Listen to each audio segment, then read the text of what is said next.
ये है प्याज की कचौड़ी।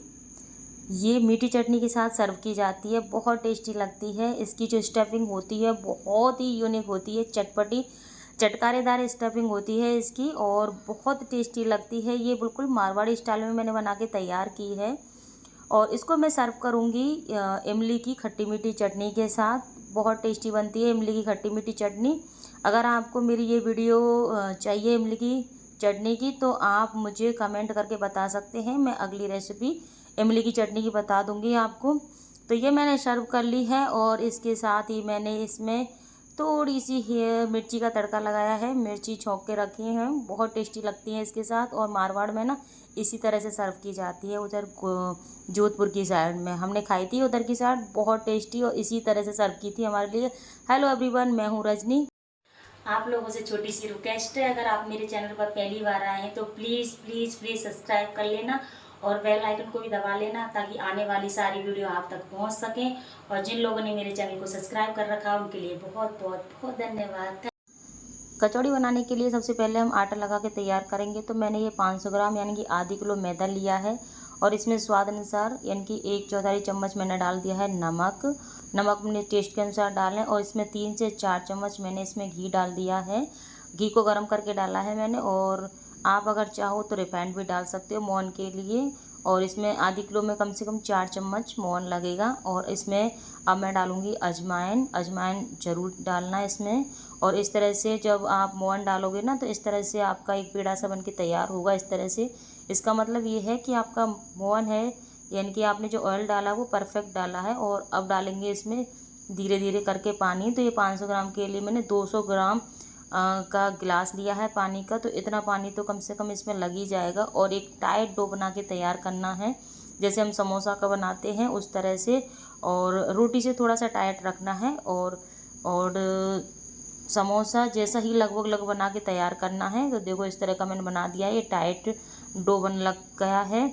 अब क्या करना है हमें, अब ये गीला कपड़ा लेना है। आप कॉटन का कैसा भी गीला कपड़ा ले सकते हैं और उसको ढक के रख देना है कम से कम 10 से 15 मिनट के लिए, जब तक हम अपनी स्टफिंग की तैयारी करेंगे। ये ढक दिया, इसको साइड में रख देंगे। तो इसके लिए मैंने 8 से 10 लहसुन की कलियाँ ली हैं और 5 से 6 मैंने प्याज लिए हैं, काट लिए हैं। और 4-5 आलू और 2 हरी मिर्च ले ली हैं। सबसे पहले कढ़ाई रखेंगे और कढ़ाई में मैंने 1 चम्मच सौंफ, 1 चम्मच जीरा और 1 चम्मच मैंने साबुत धनिया ले लिया है। इनको थोड़ा सा रोस्ट करेंगे हम, ज़्यादा हमें इनको सेकना नहीं है, बस इनका कच्चापन निकल जाए, बस इतना ही लेंगे। और अब इसका ये कच्चापन निकल चुका है तो हम इनको बाहर निकाल लेंगे और दरदरा सा इनको पीस लेंगे किसी चीज़ से। और ये मैंने निकाल लिया है, इसको मैं पीस लूँगी दरदरा सा। और अब मैंने कढ़ाई लिया और इसमें 1 चम्मच तेल डाला है और ये जो मसाला मैंने पीस के तैयार किया है इसको मैं डाल दूँगी और एक से चम्मच से चलाएँगे। चलाने के बाद इसको ज़्यादा नहीं भूनना है, इसी जगह पे हम इसमें मिलाएंगे अब कटी हुई प्याज। प्याज को मैंने रफली चॉप कर लिया है, आप अपने हिसाब से कैसे भी बारीक मोटी कैसे भी काट सकते हैं। और काटने के बाद इनको हम अच्छे से इसमें डाल देंगे और इनको ज़्यादा हमें फ्राई नहीं करना है, बिल्कुल ऐसे ज़्यादा लाल नहीं सेकनी है, इनको थोड़ी सी ही सेकनी है, मतलब इनका कच्चापन निकल जाए, जो भी पानी है वो निकल जाए, बस इतना ही इस प्याज को हमें भूनना है। तो इस प्याज को मैं अच्छे से इस तरह से मिला लूँगी। और अब इसके बाद हम इसमें डालेंगे जो मैंने लहसुन है उसको मैंने कूट लिया है, और या फिर आप काट के भी डाल सकते हो। मैंने उसको लहसुन को कूट लिया है, मतलब उसमें कलर में। तो अब मैं उसका पेस्ट डाल रही हूँ, क्योंकि जो प्याज की स्टफिंग बनती है ना, ये इसमें सब कुछ दिखाई देता है, सब चीज़ की टेस्ट आता है इसमें। और मैंने अब ये 2 हरी मिर्ची हैं, इनको भी काट लिया है रफली और इनको भी अब डाल दिया। अब इसके बाद हम करेंगे इसमें मसाले ऐड। तो सबसे पहले मैंने 1 चम्मच भर के डाला है नमक, और मिर्ची ज़्यादा रखिए क्योंकि प्याज मीठी होती है। इसके साथ हल्दी पाउडर डालेंगे कलर के लिए, ये ऑप्शनल है। और इसके साथ ही 2 चम्मच डाले हैं मैंने धनिया पाउडर। और इसके बाद डाला है गरम मसाला और 1 चम्मच भर के डालेंगे हम अमचूर का पाउडर, क्योंकि खट्टा मीठा सब तरह का टेस्ट आना चाहिए। और थोड़ी सी डालेंगे हींग और अच्छे से इसको मिला देंगे।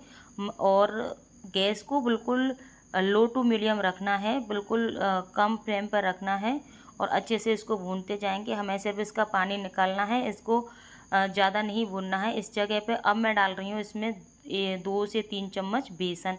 बेसन डालना बहुत ज़्यादा ज़रूरी है, क्योंकि प्याज में जितना भी पानी होगा ना वो सब निकल जाएगा। इसमें मैंने 1 चम्मच सौंठ पाउडर डाला है, और बाकी के अब जो आलू थे मेरे बचे उनको हाथों से ऐसे क्रश कर लेंगे और आलू डाल देंगे। ये भी डालना बहुत ज़रूरी है, खाली प्याज की बनाएंगी तो प्याज चारों तरफ से निकलेगी, तो इस वजह से आलू भी डालेंगे। स्टफिंग बहुत अच्छी बन के तैयार होगी इससे। तो ये मेरी बन चुकी है स्टफिंग, और इसमें मैं मेन सीक्रेट चीज़ डाल रही हूँ, चीनी। जी हाँ, चीनी डालना यूँ ज़रूरी है कि इतने सारे मसाले डाले हैं तो बहुत ज़्यादा तीखा हो जाएगा, और प्याज का जो मीठापन है ना वो ख़त्म हो चुका है, तो इसलिए चीनी डालेंगे तो प्याज का टेस्ट उभर के आएगा। अब मैंने ये गैस को कर दिया बंद, और जो पूरी स्टफिंग थी उसको बाहर निकाल लेंगे ठंडा होने के लिए। आप मुझे कहाँ से देख रहे हैं ये मुझे कमेंट करके ज़रूर बताना। अगर आप मेरे फेसबुक पर मुझे देख रहे हो तो प्लीज़ मेरे पेज को और मेरे प्रोफाइल को फॉलो ज़रूर करना, और अगर आप मुझे यूट्यूब पर देख रहे हो तो प्लीज़ सब्सक्राइब कर ज़रूर करना चैनल को, और एक लाइक ज़रूर करना, जिससे मुझे मोटिवेशन मिलता है ऐसी वीडियो बनाने के लिए। और ये मेरी स्टफिंग बनके पूरी तरह से तैयार है, तो ये अब ठंडी हो गई।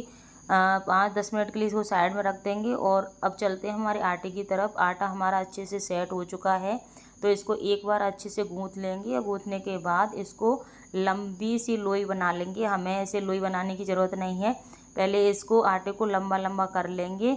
इस तरह से एक रोल बना लेंगे मोटा सा। इस तरह से मैंने रोल बना ली है, और अब लेना है एक चाकू, और चाकू से हम बराबर बराबर मात्रा में इस तरह से काट लेंगे, तो हमारी ये लोई बन के तैयार है। तो हमें अपने हाथों से लोई बनाने की कोई ज़रूरत नहीं है, और हलवाई है ना इसी तरह से बनाते हैं। तो ये मैंने लोई बना ली और ये थाल में रख दी है। तो अब क्या करना है, अब लेना है हमें चकला और बेलन। तो चकले पे एक लोई उठानी है, देखो मैंने उठाई है इस तरह से, इसको थोड़ा सा प्रेस करेंगे और इस तरह से दबा देंगे, कहीं से फटेगी नहीं, कहीं से टूटेगी नहीं। बहुत अच्छी सी लोई बन गई है, और इसको हमें बेलना है, रोटी के साइज़ में बेलना है, क्योंकि जोधपुर की जो कचौड़ियाँ होती हैं ना उनकी ये की खासियत होती है कि वो बहुत बड़ी बड़ी और चौड़ी चौड़ी होती हैं।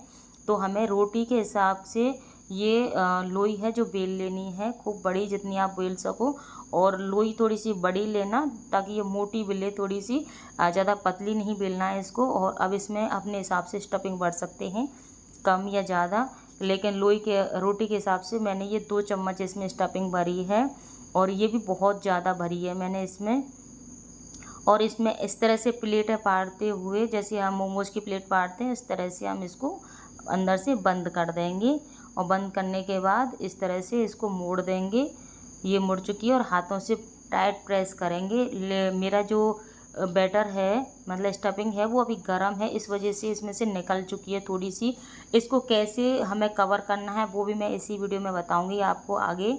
अब इसको मैं थोड़ी सी साइड में रख दे रही हूँ। अब जब तक मैं दूसरी लोई लूँगी, और इसी तरह से उसको भी चौड़ा सा मतलब रोटी की तरह उसको बेल लेंगे, थोड़ी सी मोटी रखनी है रोटी से। ये मैंने बेल ली, और इस पे भी मैं इसी तरह से स्टफिंग रख दूँगी बीच में।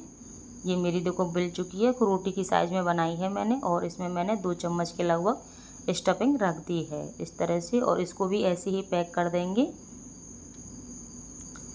एक दूसरे को प्लेटें पाड़ते हुए, और बहुत जल्दी आसानी से हो जाती है कचौड़ी में। इसी तरह से प्लेटें पड़ती हैं, और इसको इस तरह से दबा के टाइट प्रेस कर देंगे, और इस तरह से। और ये अगला है, क्योंकि इसमें जो मेरी स्टफिंग है ना अभी गर्म है, और मैं ये जल्दी में बना रही हूँ, इस वजह से ये निकलने की गुंजाइश है। इसमें गर्म होती है तो थोड़ी सी भाप होती है, निकलती है वो।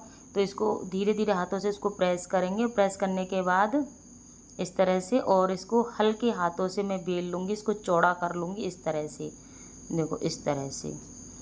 इससे भी काफ़ी बड़ी होती है, ये भी मैंने खूब बड़ी बनाई है और बहुत बड़ी होती है। तो अब मैं पहली वाली उसके बारे में बता रही थी। तो देखो छोटी सी लोई लेनी है, बिल्कुल छोटी सी, ज़रा सी उसको बेल लेना है, जैसे हम पानी पूरी बनाते हैं ना उस हिसाब से बेल लेना है। और अब इस पर क्या करना है, जो छेद है ना यहाँ पे पानी लगा देना है। पानी इसके ऊपर लगा दिया, और पानी थोड़ा सा इसके ऊपर लगा देंगे, और इस तरह से इसको चिपका देंगे, जैसे हम उसको समोसा को चिपकाते हैं ना पानी लगा के, इस तरह से ये चिपका दी। अब ये कहीं से भी नहीं जाएगी, ये बहुत अच्छे सेक के तैयार होगी। इसकी स्टफिंग बिल्कुल नहीं निकलेगी, साइड में है उसको मैं इसी तरह से कवर कर दूँगी। तो ये मेरी हो चुकी है। अब लेंगे कढ़ाई, कढ़ाई में मैंने डाला है तेल। आप चाहो तो रिफाइंड भी डाल सकते हो, घी भी डाल सकते हो। मैंने तेल डाला है सरसों का, और इसमें मैं एक एक करके इनको छोड़ूंगी। और तेल है जो बिल्कुल मीडियम होना चाहिए, मतलब ज़्यादा हाई फ्लेम पे ये गर्म नहीं होना चाहिए, ज़्यादा गर्म नहीं होना चाहिए, मीडियम गर्म होना चाहिए। और दोनों तरफ से अलटते पलटते इसको गोल्डन ब्राउन बिल्कुल क्रिस्पी होने तक इनको सेकना है। देखो इस तरह से। तो एक बैच में सेकने में लगभग 5 से 6 मिनट का टाइम तो लगता ही है कचौड़ी सेकने में, और जल्दबाजी आप करोगे तो कच्ची रह जाएगी। और कम से कम 6 से 7 मिनट लगेंगे एक बैच को सेकने में। आप ज़्यादा तेल डालोगे तो दो भी मतलब कचौड़ी आप ज़्यादा सेक सकते हो। तो मैंने कम ही डाला है क्योंकि मैं कम ही बना रही हूँ। तो मैंने ये दोनों कचौड़ी निकाल ली है, और इसी तरह से मैं आगे का तीसरी कचौड़ी निकालने वाली हूँ। तो लगभग कुल मिला के आधे किलो में, और ये बड़ी बड़ी कचौड़ी है ना 10 से 12 बन के तैयार हुई हैं, जो पूरे परिवार के लिए सफिशिएंट है। तो देखो इस तरह की फूल के बिल्कुल जैसी वहाँ मिलती है ना मार्केट में, बिल्कुल वैसी बन के तैयार हुई है। इतनी बड़ी फूली है और बहुत ही क्रिस्पी और करारी बन के तैयार हुई है।